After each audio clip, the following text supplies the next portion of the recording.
अरुण कुमार पांडे, नमस्कार। आप live cities से मुखातिब हैं। अभी संसद से महिला आरक्षण बिल पास होने के बाद ऐसा लगता है कि इस बिल को सपोर्ट करने वाली विपक्षी पार्टी डर सी गई है। अब ये डरने का कारण तो हैरानी भरी बात है। जिस बिल को 2/3 समर्थन से संसद ने पारित किया है, ये सही है कि इसका पूरा श्रेय प्रधानमंत्री नरेंद्र मोदी को है। इसलिए कि अब बिहार की बात आप करेंगे तो बिहार से इस बिल को 2 बार बिल को तो राजद के सांसद ने फाड़ा था, एक बार सुरेंद्र यादव ने फाड़ा था, एक बार राजनीति प्रसाद ने फाड़ा था। अब कांग्रेस के राहुल गांधी ने संसद में कहा कि हमें अफसोस है, इस बिल को पारित तो हो गया, सपोर्ट हमने किया, लेकिन इसमें ओबीसी महिला का आरक्षण हम नहीं करा पाए, ये अफसोस है। कुल मिला जुला करके अब सबों को डर ये हो गया है, भाजपा विरोधी दलों को, कि ये महिला बिल या आरक्षण का जो ये बिल पास हुआ है, इसका सारा श्रेय नरेंद्र मोदी को मिलेगा।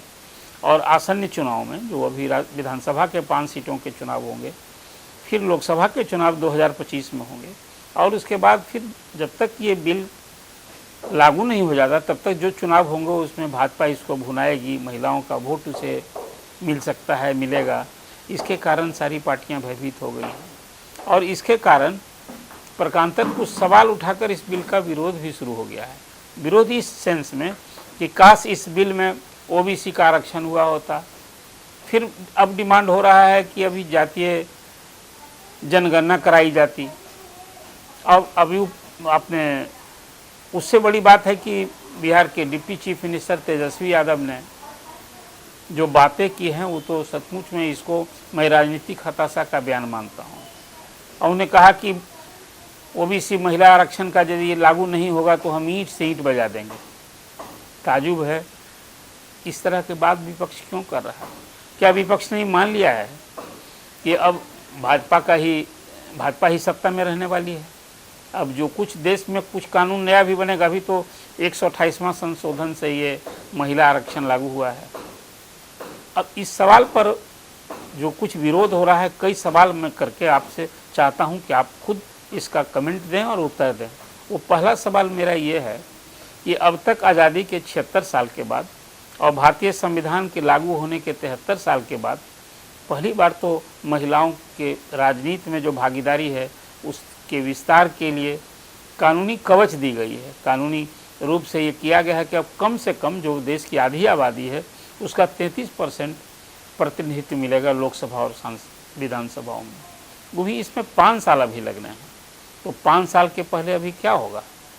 अभी तो 10%, 12%, 14% महिलाओं की राजनीति में भागीदारी है, संसद और विधानसभा में आते हैं।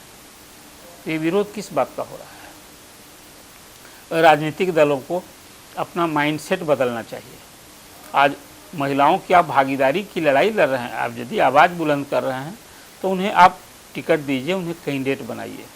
और ख़ासकर उन पार्टियों के नेताओं के लिए तो और ये चुनौती की बात है। अब बसपा की सुप्रीमो है, सुप्रीमो मैं इसलिए कहता हूँ कि जो पार्टी में अकेला कोई व्यक्ति सर्वे सर्वा है, जो फैसला लेता है सारी पार्टी उसे मानने के लिए बात होती है। जैसे ममता बनर्जी हैं तृणमूल कांग्रेस की अध्यक्ष, सोनिया जी अध्यक्ष भले ना हों, लेकिन आज भी मैं मानता हूं कि कांग्रेस की सब कुछ वही हैं, वो मालकिन हैं, और मल्लिकार्जुन खड़गे अध्यक्ष के रूप में उनके मैनेजर हैं। तो कांग्रेस तो जो भी चलेगी तय होना है सोनिया जी को या राहुल गांधी को तय करना है। तो अब आप 33% की बजाय आप 50%, आप तो देखिए 33% न्यूनतम है कि 33% महिलाओं के लिए सीटें आरक्षित हो गई हैं। तो अभी से आप 50% महिलाओं को आप दीजिए ना टिकट, राजनीतिक हिस्सेदारी की बात कीजिए, आने वाले चुनाव से ये परिस्थिति को पैदा कीजिए। और जहाँ तक ओबीसी महिलाओं के आरक्षण का सवाल है, अभी से पहले भागीदारी देना आप सुनिश्चित कीजिए। लेकिन पुरुष प्रधान समाज में एक जो माइंडसेट बन गया है, प्रथम लोकसभा में 3% महिलाओं का प्रतिनिधित्व मिला था, हालांकि वो संख्या इससे कभी उत्साहवर्धक नहीं रही कि 20% कभी हुआ हो। लेकिन अब जब एक पहली बार ये आरक्षण लागू हुआ है तो इसके निमित्त जो भी बातें अभी कुछ की जा रही है, मुझे लगता है कि विपक्ष हताश है, हैरान है, और उसे ही लगता है कि हमारे ही सपोर्ट से। बात सही है कि राज्यसभा में यदि विपक्ष सपोर्ट नहीं किया होता तो ये बिल पास नहीं होता। और लोकसभा में तो 454 सांसदों ने, सिर्फ 2 AIM के सांसद ने विरोध किया है। फिर जो बिल का सपोर्ट करने वाली पार्टियों वो क्यों नहीं वो ले रहे हैं इसका श्रेय? उन्हें भी श्रेय लेना चाहिए कि महिला आरक्षण आज लागू हुआ है तो हमारे सपोर्ट के कारण हुआ है। लेकिन अब विपक्ष तो इस हद तक हताश है कि कुछ न कुछ दूसरे मुद्दे को उछाल करके, और ये महिला बिल कब लागू होगा, ये संशय हो रहा है नहीं लागू होगा, अब इसे कोई रोक सकता है क्या? मुझे नहीं लगता है कि अब महिला आरक्षण को रोका जा सकता है।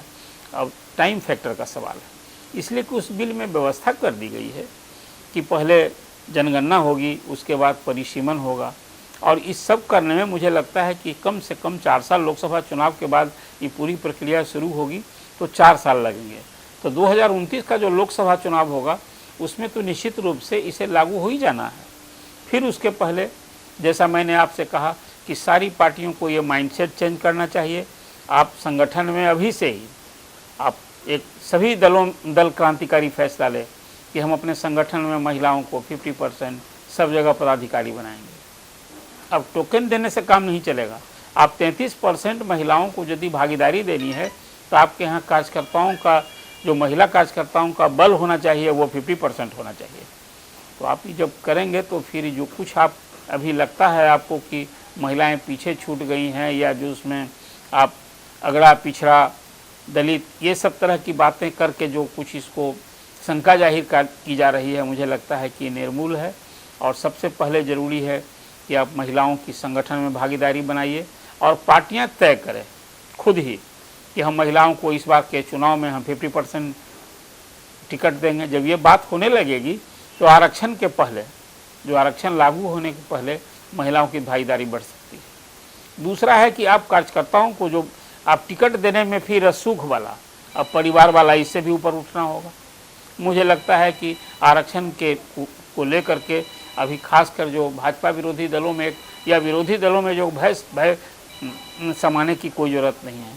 आप इस संबंध में थोड़ा प्रोएक्टिव अप्रोच विपक्षी दलों को लेना चाहिए और फिर इसको लागू करने के लिए सबको प्रतिबद्ध होना चाहिए। अभी इस महिला आरक्षण को लेकर जो एक पूरे देश में राजनीति गरमाई है और जातीय जनगणना की बात हुई है और फिर OBC आरक्षण की बात हो रही है, आप क्या सोचते हैं? विपक्ष की जो यह आशंका है कि लागू नहीं होगा, कब से लागू होगा, ये सही है? आप अपना कमेंट दीजिए और लाइव सिटीज़ को आप सब्सक्राइब कीजिए और आपके जो सुझाव होंगे, आपके कमेंट होंगे, मुझे लगता है कि महिला आरक्षण को लेकर के जो बातें भी शुरू हुई हैं विपक्षी दलों की ओर से, ये कहीं ना कहीं सिर्फ विरोध के लिए विरोध भर की बात है। इसमें कोई बहुत ऐसा मुद्दा नहीं है जिसको लेकर के जो कुछ बात कर रहे हैं महिलाओं में अपील होगी। इसलिए पहले सबको आगे आना चाहिए कि महिलाओं को हम अधिक से अधिक टिकट देने हो, अवसर दें, और राजनीति में भागीदारी बढ़ाने के लिए अब राजनीतिक दलों का ही दायित्व हो गया है। कानून तो ये पोस्ट डेटेड चेक मिला है कि जो ये चेक मिला है 5 साल के बाद भंजने वाला है आरक्षण का, लेकिन आप उसके पहले तो जिसको लाभ मिलना उसको लाभ देना, इन्हीं पार्टियों को टिकट देना है। तो आप 33% को, आप 50% अभी से देना सुनिश्चित कीजिए। तो अपनी मेरी राय तो ये है, आप क्या सोचते हैं? राजनीतिक दलों का जो अभी दूसरा स्टैंड आया है बिल को सपोर्ट करने के बाद, क्या ये उचित है? आपको नहीं लगता है कि विपक्षी दल घबराया हुआ है? फिर मैं आपसे कहता हूँ, आपने कमेंट दीजिए और लाइव सिटीज़ को सब्सक्राइब कीजिए।